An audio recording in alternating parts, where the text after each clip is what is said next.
크리스찬의 쉿, 콰이어트 타임.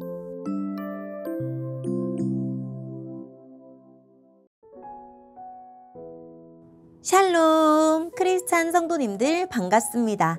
오늘의 본문은 마가복음 14장 12절부터 21절까지의 말씀입니다. 본문의 제목은 유월절 만찬과 배반입니다. 본문을 읽기 전에 어떤 내용인지 요약본을 먼저 읽어드릴게요. 예수님은 제자들이 묻기 전에 이미 유월절 식사를 위한 다락방을 마련해 두셨습니다. 그리고 제자들과 음식을 나누는 중에 한 제자의 배반을 처음으로 예고하십니다. 오늘의 본문 12절입니다. 무교절의 첫 번째 날, 즉 유월절 양을 잡는 날에 제자들이 예수님께 여쭈었습니다. 유월절 음식을 어디에 가서 준비할까요? 예수님께서 제자들 가운데서 2명을 보내시면서 말씀하셨습니다. 성으로 들어가거라. 물병을 든 사람을 만나면 그를 따라가거라. 그가 들어가는 집의 주인에게 선생님께서 제자들과 함께 유월절 음식을 먹을 수 있는 방이 어디냐고 물으십니다 라고 하여라. 그러면 집주인이 너희에게 준비된 커다란 다락방을 보여줄 것이다. 그곳에서 음식을 준비하여라. 제자들이 떠나서 성으로 들어갔습니다. 예수님께서 말씀하신 그대로였습니다. 그래서 유월절을 준비했습니다. 저녁이 되자 예수님께서 12 제자들과 함께 그 집으로 가셨습니다. 식사를 하는 동안 예수님께서 말씀하셨습니다. 내가 너희에게 진정으로 말한다.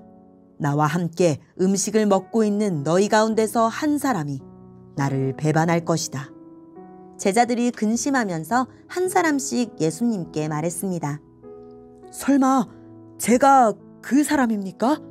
예수님께서 대답하셨습니다. 12 제자 가운데 한 사람이며 나와 함께 그릇에 손을 넣는 사람이다. 인자는 성경에 기록된 대로 죽지만 인자를 넘겨주는 사람에게는 화가 있다.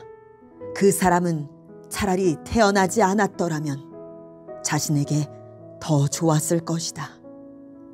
아멘. 오늘의 본문을 통해 이해할 수 있는 부분은 무엇일까요?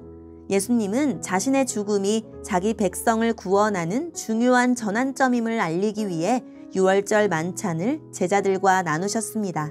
그 죽음이 유월절 어린 양의 피와 연결되기 때문입니다.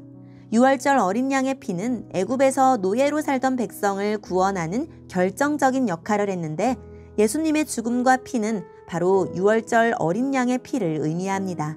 이스라엘 사람들은 이날을 명절로 지키며 하나님이 주신 구원을 기억했습니다.